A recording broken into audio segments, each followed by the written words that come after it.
राधा स्वामी जी। आज के सत्संग की वाणी स्वामी जी महाराज जी की है। सत्संग के वचन। कोटिन जन्म रहे कोई काशी, वेद पाठ और तीर्थ बासी। क्या हिंदू, क्या मुसलमान, जितने भी महात्मा सचखंड गए, वे होका देते गए कि बिना नाम के मुक्ति नहीं। कहते हैं अगर करोड़ों जन्म तीर्थों में, काशी में ठोकरे खाते रहें, वेदों का पाठी भी बने, तब भी बनता कुछ नहीं। तीर्थों पर शांति नहीं है, तीर्थों पर मुक्ति भी नहीं है। जप तप संयम बहु विधि करई, बेख बनावे विद्या पढ़ई। कहते हैं लोग एक बार तीर्थ में नहाकर ख्याल करते हैं कि मुक्ति हो गई, मगर नहीं। किसी भी पानी में पापों की मैल धोने की ताकत नहीं। एक जन्म तो क्या, चाहे कोई करोड़ों जन्म भी काशी में रहकर विद्या हासिल करे, अंदर पर्दा नहीं खुलता, पापों की मैल नहीं धुलती। कर्म कब नाश होते हैं? जब जे अंदर के अमृतसर में जाकर नहाए। ज्यों ही नहीं, जब तक जे उसमें नहीं नहाता, चाहे करोड़ों ग्रंथ पढ़े, मुक्ति उक्ति कुछ नहीं। अगर वेदों के पाठ से मुक्ति हो जाती तो रावण की सबसे पहले होती, जो 4 वेदों का पढ़ा हुआ ही नहीं बल्कि टीकाकार पंडित भी था। रावण के वेद भाष्य के मुकाबले में कोई वेद भाष्य नहीं। वही रावण जिसका पुतला बनाकर हम हर साल जलाते हैं। इसलिए कर्म कांड में मुक्ति नहीं, बल्कि मुक्ति नाम में है। हम कहते हैं कि मुक्ति बातों से ही मिल जाए, मगर ये बातों का विषय या मजमून नहीं है, बल्कि कुर्बानी करने का है, खंडों ब्रह्मांडों पर चढ़ने का है। कई कहते हैं कि जी 20 साल हो गए हमें नाम लिए हुए, अभी तक कुछ नहीं बना। मैं पूछता हूं कि भजन पर कितनी देर बैठते हो? कहते हैं जी आधा घंटा। मैं कहता हूं कि आधे घंटे से तो कुछ भी नहीं बनता, चाहे सारी उम्र बैठे रहो। जिक्र है कहीं एक मिरासी भूल से मस्जिद में चला गया। वहां 5 नमाजी मौजूद थे। उन्होंने कहा आओ बुज्जू करके नमाज पढ़े। कहता है नमाज से फायदा? उन्होंने कहा नमाज पढ़ने से चेहरे पर नूर आता है। कहता है बहुत अच्छा, अभी तो मुझे काम है, घर जाकर जरूर पढ़ूंगा। वे 5 आदमी तो नमाज पढ़ने में लग गए। ये घर आ गया। रात में कहीं तवा उल्टा पड़ा हुआ था। जब रात के पिछले पहर में उठा तो सोचता है कि अगर बुज्जू किया तो नशा टूट जाएगा, क्योंकि नशा करने की आदत पड़ी हुई थी। नमाज भी जरूर पढ़नी है ताकि चेहरे पर खुदा का नूर आए। फिर बिना बुज्जू नमाज उचित भी नहीं। सोच सोच कर कहता है चलो मिट्टी का बुज्जू कर लें। ये सोचकर अंधेरे में जमीन पर हाथ मारकर मुंह पर फेरता है।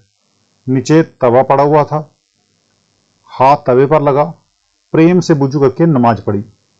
जब दिन चढ़ा तो मिरासिन से पूछता है बली मानस देख, चेहरे पर नूर आया है? वह कहती है अगर तो नूर का रंग काला है तो गटा बनकर आया है, और अगर नूर का रंग गोरा है या उसका कोई और रंग है तो पहला रंग भी चला गया है। यही हाल हमारा है। हम नाम लेकर कमाई नहीं करते, फिर अंदर कैसे जाएं? पर्दा कैसे खुले? कहते हैं करोड़ों जप तप करो, करोड़ों विद्या पढ़ो, करोड़ों वेश कर लो, जब तक अंदर नहीं जाते शांति नहीं आती। आए कहते हैं पिछलों की जो तारें टेका, जिनको कभी आंख नहीं देखा। दुनिया एक और ही गलती में पड़ जाती है। जो स्कूल मास्टर 50 साल हुए गुजर गया, अगर आप कहो कि हमारे लड़के को पढ़ाए तो हो सकता है? हरगिज नहीं। अगर कोई कहे कि मेरे मुकदमे का फैसला महाराजा रणजीत सिंह करेगा, ये कभी नहीं हो सकता। मौजूदा जज या मैजिस्ट्रेट ही करेगा। अगर कोई औरत कहे कि मुझे राजा विक्रमादित्य से शादी करनी है, तो विक्रमादित्य आकर औलाद पैदा नहीं करेगा। औलाद पैदा करने के लिए मौजूदा पति की जरूरत है। अगर कोई कहे कि मेरा बच्चा बीमार है, धन्वंतरी वैद्य आकर इलाज करे, तो वह नहीं आएगा। मौजूदा हकीम या डॉक्टर ही आकर इलाज करेगा। इसलिए वक्त का हकीम, वक्त का डॉक्टर, स्त्री का वक्त का पति और वक्त का गुरु ही होना चाहिए। जो महात्मा गुजर चुके हैं, वे अपने वक्त में समर्थ थे। उनके वक्त में जो उनकी शरण में आए, उन्होंने उनको अपना रूप बना लिया। जिस तरह जब गुरु नानक साहब आए, जो जो उनकी शरण में गए, गुरु साहब ने उनको गुरु नानक ही बना लिया। इसी तरह जो कबीर साहब की शरण में गए, उन्हें कबीर साहब ने कबीर ही बना लिया। जिन महात्माओं को हमने देखा ही नहीं, जिन्हें गए हुए हजारों साल हो गए, वे हमें कुछ नहीं दे सकते। लोग पिछलों को पकड़कर बैठे हैं, पर अब उन्हें आना नहीं। कहते हैं, पोथिन में सुनी उनकी महिमा, टेक बांध मन सबका बरमा। पुराने महात्माओं की किताबें, पोथियां पढ़कर टेक बांध लेते हैं। कोई कहता है कि मैं रामचंद्र जी का उपासक हूं, जबकि कई हजार साल हो गए त्रेता युग में रामचंद्र जी आए थे। कोई किसी का उपासक है, कोई किसी का। अगर उन महात्माओं को फिर जहां भूतों की तरह फिरना था, तो नाम जपने का क्या फायदा था? वे शब्द में से आए, 2500 साल दुनिया का काम किया और शब्द में लीन हो गए। अब वे तो अपना काम करके चले गए, जे उन्हें अब जहां ढूंढता है। अब तो कोई मौजूदा महात्मा ही अंदर की राह बता सकता है। एक बार मैं फर्रुखाबाद गया।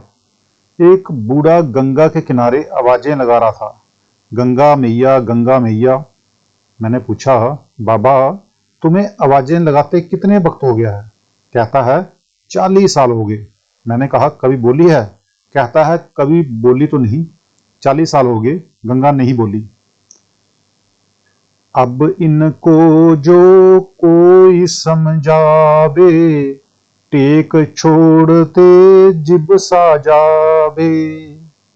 अब अगर उन लोगों को समझाया जाए कि तुम्हारे अंदर मालिक है, किसी महात्मा से राह लेकर अंदर जाओ, तो वे नहीं मानते, बल्कि कहते हैं कि हमारे दादा परदादा यही कुछ करते आए हैं। क्या वे बेवकूफ थे? ऐसे लोग लकीर के फकीर हैं। कोई शिव और कोई विष्णु की, कोई राम और कोई कृष्ण की। राम और कृष्ण को हुए युग बीत गए। क्या अब वे कभी किसी से आकर मिले हैं? नहीं, कभी नहीं। पर अगर अंदर जाएं तो राम कृष्ण भी मिलते हैं। ब्रह्मा विष्णु शिव सब मिल जाते हैं।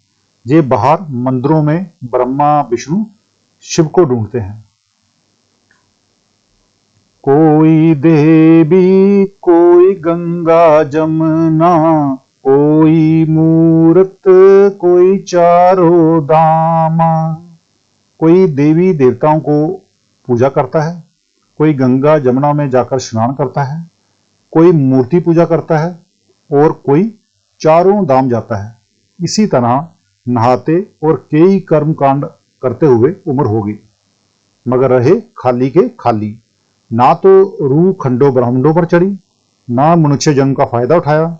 जैसे कुत्ते बिल्ले पेट भर कर चले गए, वैसे ही वे मनुष्य खाली के खाली चले गए। तो आज का सत्संग इतना ही। मिलते हैं कल के सत्संग में। राधा स्वामी जी।